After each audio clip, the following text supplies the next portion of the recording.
I stumbled across Rich Dad, Poor Dad, expecting another dry finance book. But what I got was something that fundamentally shifted how I think about money, work, and freedom. Robert Kiyosaki doesn't just teach you how to balance a checkbook, he challenges everything you've been told about wealth. And honestly, it genuinely rewired my brain. When I first picked up Rich Dad, Poor Dad, I was skeptical. I mean, how different could one book on money really be? But Kiyosaki's storytelling immediately pulled me in.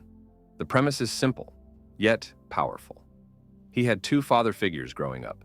His biological dad, the poor dad, who was highly educated and worked a stable government job, and his best friend's father, the rich dad, a high school dropout who became one of Hawaii's wealthiest men. What struck me most was how these two men had completely opposite philosophies about money. Kiyosaki uses their contrasting worldviews to dismantle conventional wisdom. Poor Dad believed in getting good grades, landing a secure job, and climbing the corporate ladder. Rich Dad?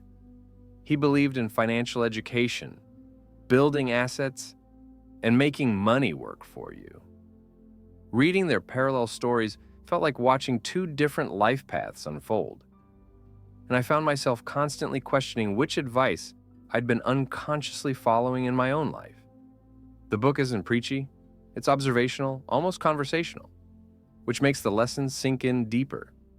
I realized pretty quickly, this wasn't just about getting rich. It was about rethinking the entire relationship between work, money, and freedom. One of the most eye-opening concepts Kiyosaki introduces is the difference between assets and liabilities. And honestly, I got this wrong for years.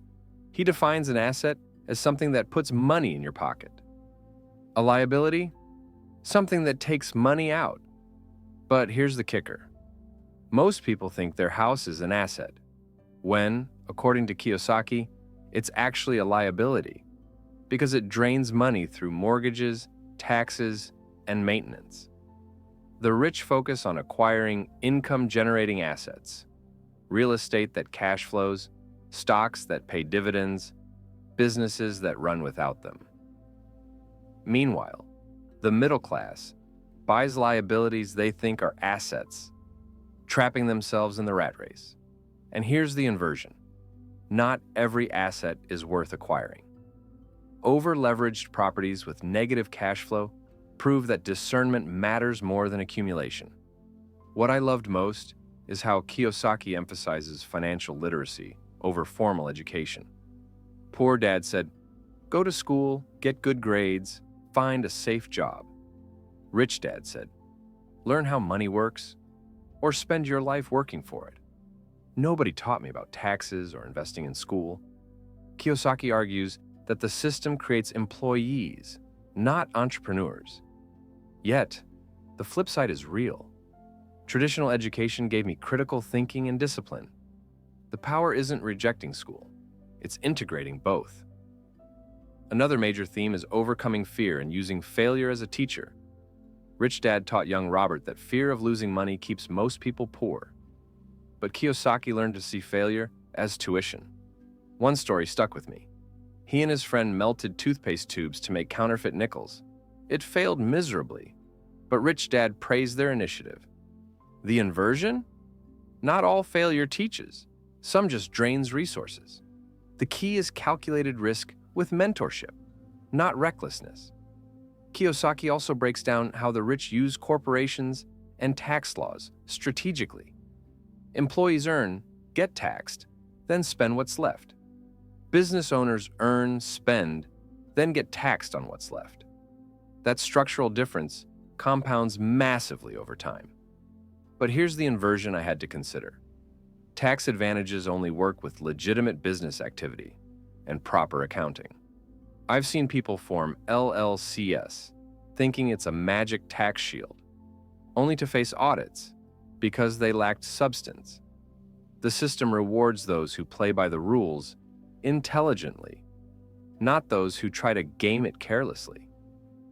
So, how could this book actually change your everyday life? For me, it was immediate.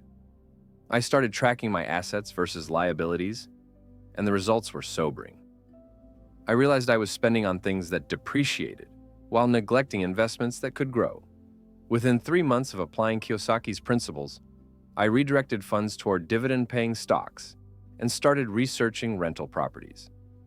It also fueled my side hustle, which netted my first passive income stream within 6 months. I didn't become rich overnight, but I gained something far more valuable: clarity and control over my financial future. The biggest shift, though, was psychological. I stopped seeing my paycheck as the ceiling of my earning potential and started asking, how can I create income streams that don't require my time? That single question changed how I spent my evenings and weekends. Instead of mindless scrolling, I was learning about investing, side hustles, and passive income. Kiyosaki's lessons gave me permission to think differently, to question the default path, and to build a life where money works for me instead of the other way around.